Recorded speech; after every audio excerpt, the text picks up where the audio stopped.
بڑے عام تجزیہ کار ہیں پراوین سونی. انہوں نے انٹرویو کے اندر بڑے عام یہ ان کی گفتگو بڑی ایک آپ سمجھیں کہ زمینی حقائق کے مطابق ہوتی ہے.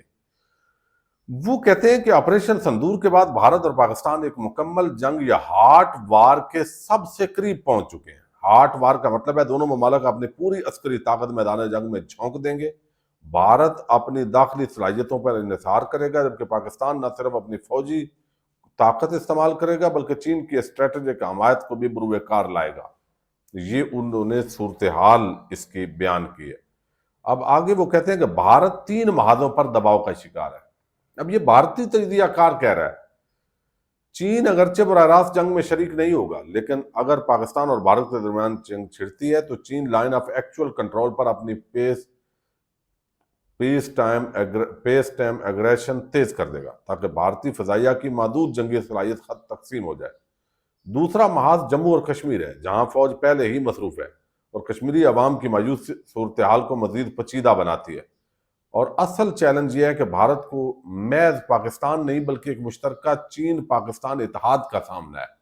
یہ بات وہ بتا رہے ہیں کہ صرف جو ہے نا الیکشن کے لیے بیانیے سے کام نہیں ہوتا، بلکہ وہ کہتے ہیں یعنی چین اور پاکستان مل کر چاہے چین براہ راست شریک نہ بھی ہو تو پھر بھی یہ چین اور پاکستان کے ایک اتحاد کی لڑائی ہے، بھارت نے اس سے لڑنا ہے. پاکستان ایئر فورس کو رواں سال وہ کہتے ہیں اگست میں چین سے J-35A جیسے جدید 5ویں نسل کے جنگی طیارے ملنے جا رہے ہیں. یہ عام پیش رفت ہے کیونکہ یہ پہلا موقع ہوگا جب بھارت اور پاکستان کے درمیان پہلی بار 5th جنریشن کا جنگی طیارہ متعارف ہوگا. یہ طیارہ نہ صرف فضائی برتری کے لیے موزوں ہے بلکہ نیٹ ورک آپریشن، سائبر اور الیکٹرانک وارفیئر میں بھی مکمل صلاحیت رکھتا ہے. تو یہ ایک تو 5th جنریشن جو طیارے ہیں ان کا آمنا سامنا ہوگا. پھر وہ کہتے ہیں اب اگر جنگ ہوتی ہے یعنی اگر اسی طریقے سے چونکہ اپنی عزت کے لیے ساری فورسز اور ساری طاقت دونوں ملک اب جھونک دیں گے، اگر اب یہ ٹکراؤ ہوتا ہے تو پھر اس کا نتیجہ وہ کہتا ہے پاکستان کو چین سے طویل فاصلے یعنی HQ-9 زمین سے فضا میں مار کرنے والے میزائل ملنے جا رہے ہیں. HQ-19 امریکی تھارڈ نظام کے مساوی سمجھا جاتا ہے جو 2000 کلومیٹر تک مار کرنے والے بیلسٹک میزائلز اور ایئر ہومز کو روکنے کی صلاحیت رکھتا ہے. یہ دونوں صلاحیتیں J-35A اور HQ-19 پاک بھارت میدان جنگ میں فیصلہ کن اثر ڈال سکتی ہے. پھر بڑی عام باتیں جو لوگ کر رہے ہوتے ہیں سیانی وہ ضرور رکھنی چاہیے. وہ کہتے ہیں چین پاکستان کو جو بھی دفاعی ساز و سامان دے گا وہ نہ صرف جدید ترین اعلیٰ معیار کا ہوگا بلکہ بغیر کسی قیمت کے دیا جائے گا، کیونکہ اس کے بدلے چین کو 2 عام فوائد حاصل ہو رہے ہیں. یعنی اول وہ خود جنگ میں شامل ہوئے بغیر اپنے اسلحے کو مغربی دفاعی نظاموں کے مقابل ایک مؤثر دفاعی توازن کے طور پر منوا رہا ہے. بھئی جنگ بھی نہیں کرنی پڑ رہی اور اس کی دھاک بیٹھ رہی ہے دنیا میں کہ اس سے پنگا نہیں لینا. اور دوسرا وہ خود جنگ میں شامل ہوئے بغیر اپنے اسلحے کو مغربی دفاعی نظاموں کے مقابل ایک مؤثر دفاعی یعنی توازن کے طور پر منوا رہا ہے. اور دوسرا وہ کہتے ہیں ان ہتھیاروں کی عملی میدان میں کامیابی چین کی عالمی اسلحہ منڈی میں ساخت اور فروخت دونوں کو تقویت دے رہی ہے. تو اس کے بارے میں ہے کہ وہ پاکستان کو بغیر جو ہے پیسے لیے مفت کے اندر ہی یہ دے دے. انفارمیشن وار آج کے دور میں وہ کہتے ہیں کہ بے حد عام ہے، یعنی سوشل میڈیا اور باقی چیزیں، مگر اس کے لیے 2 بنیادی ضروری شرائط ہیں. اب یہ یہاں پاکستان میں بھی سمجھنے کی ضرورت ہے.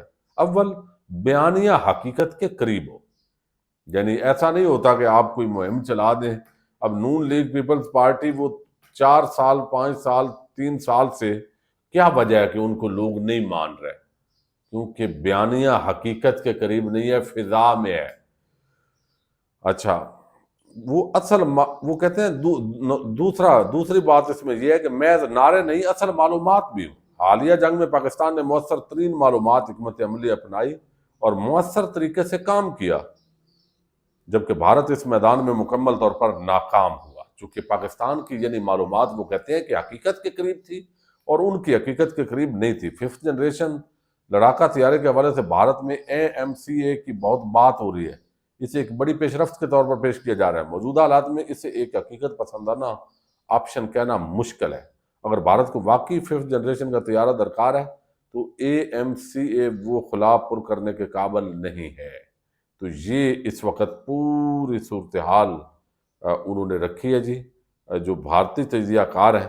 اب آپ دیکھیے کہ ویڈیو لمبی ہو رہی ہے، بلکہ اب ایک بڑا منصوبہ آپ سن چکے ہیں ناکام بنایا گیا، اور اس پہ بڑا شور مچنا تھا کشمیر کے اندر، بلوچستان، خیبر پختونخوا، مختلف علاقوں کے اندر آپ کو علم ہے بھارت ایکٹیو ہو چکا ہے، اور اس کے اندر جو یہ رات کو کاروائی ہوئی ہے، یہ ایک بڑے لیول کی کاروائی جو ہے وہ ہونی تھی۔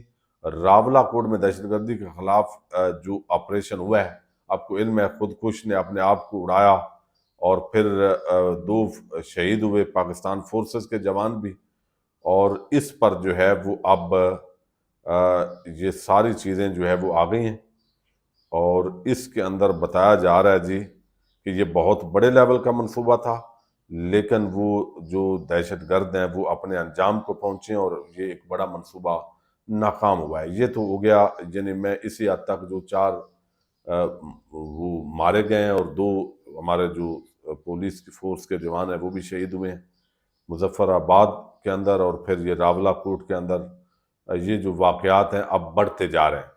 دوسری طرف جو ایلون ماسک ہیں، وہ آپ کو علم ہے بڑے سرگرم تھے ڈونلڈ ٹرمپ کی ٹیم کے اندر، لیکن اب انہوں نے علیحدگی کا اعلان کیا ہے۔ اب اس پر بڑی سب کو حیرت ہو رہی ہے کہ بھئی یہ تو بڑا ایک عام کردار تھا، یعنی اس کا، چونکہ ڈونلڈ ٹرمپ کا کوئی پتہ نہیں ہے کس وقت وہ کیا کر ڈالیں، اور اب اس کے اندر جو ہے وہ جو خبر دی جا رہی ہے اس کے مطابق بتایا گیا ہے کہ یہ جو سارا کام ہے بنیادی طور پر یہ مختلف جو پالیسیز ہیں، بدلتی ہوئی صورتحال ہے، فائدہ کسی کو ہو کوئی نہیں رہا ٹرمپ سے، اور اس کے بعد جو ہے ان سے علیحدگی کا اعلان کیا گیا ہے۔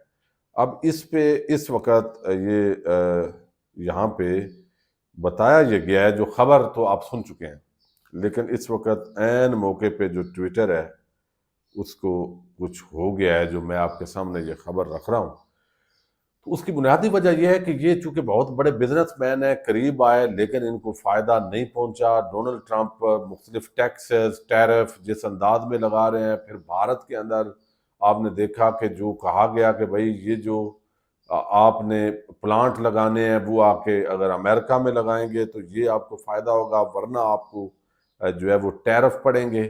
تو اس ساری صورتحال سے یہ دل برداشتہ ہوئے ہیں، اور انہوں نے اپنی علیحدگی کا اعلان کیا ہے۔ لیکن شکریہ ادا کیا جی ڈونلڈ ٹرمپ صاحب، آپ کا بڑا شکریہ، اور میں نے یہ خدمات سر انجام دیں، اب میں سرکاری ملازم نہیں ہوں آگے، اور میں اپنا کام کروں گا، اور سب کا اعتماد کا بہت شکریہ کر کے اچانک ان کا استعفیٰ آنا، یہ بہت بڑی اس وقت خبر ہے، اور اس کو ڈسکس کیا جا رہا ہے کہ آخر کیا وجہ ہے کہ ڈونلڈ ٹرمپ کے ساتھ کوئی بھی ٹک کے کام جو ہے وہ نہیں کر سکتا۔